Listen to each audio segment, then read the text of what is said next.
ஏசாயா அதிகாரம் 39. அக்காலத்திலே பலாதானின் குமாரனாகிய மெரோதாக் பலாதான் என்னும் பாபிலோனின் ராஜா எசேக்கியா வியாதிப்பட்டிருந்து ஆரோக்கியமானதை கேள்விப்பட்டு அவனிடத்திற்கு நிருபங்களையும் வெகுமானத்தையும் அனுப்பினான். எசேக்கியா அவர்களைக் கண்டு சந்தோஷப்பட்டு தன் பொக்கிஷ சாலையையும் வெள்ளியையும் பொன்னையும் கந்த வர்க்கங்களையும் நல்ல பரிமள தைலத்தையும் தன் ஆயுத சாலை அனைத்தையும் தன் பொக்கிஷ சாலைகளில் உள்ளதெல்லாவற்றையும் அவர்களுக்கு காண்பித்தான். எசேக்கியா தன் அரமனையிலும் தன் ராஜ்யத்தில் எங்கும் அவர்களுக்கு காண்பியாத பொருள் ஒன்றும் இல்லை. அப்பொழுது ஏசாயா தீர்க்கதரிசி எசேக்கியா ராஜாவினிடத்தில் வந்து, அந்த மனுஷர் என்ன சொன்னார்கள்? எங்கே இருந்து உம்மிடத்தில் வந்தார்கள் என்று கேட்டான்.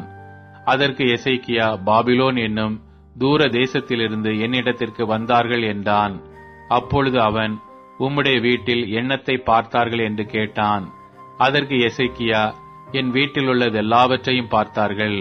என் பொக்கிஷங்களில் நான் அவர்களுக்கு காண்பியாத பொருள் ஒன்றும் இல்லை என்றான். அப்பொழுது ஏசாயா எசேக்கியாவை நோக்கி, சேனைகளுடைய கர்த்தரின் வார்த்தையை கேளும். இதோ நாட்கள் வரும், அப்பொழுது உன் வீட்டில் உள்ளதிலும் உன் பிதாக்கள் இந்நாள் வரைக்கும் சேர்த்ததிலும் ஒன்று மீதியாய் வைக்கப்படாமல் எல்லாம் பாபிலோனுக்கு கொண்டு போகப்படும். நீ பெறப்போகிற உன் சந்ததியாகிய உன் குமாரரிலும் சிலர் பாபிலோன் அரமனையிலே அரமனை வேலைக்காரராயிருப்பார்கள் என்று கர்த்தர் சொல்லுகிறார் என்றான். அப்பொழுது எசேக்கியா ஏசாயாவை நோக்கி, நீர் சொன்ன கர்த்தருடைய வார்த்தை நல்லதுதான் என்று சொல்லி, என் நாட்களிலாவது சமாதானமும் உண்மையும் இருக்குமே என்றான்.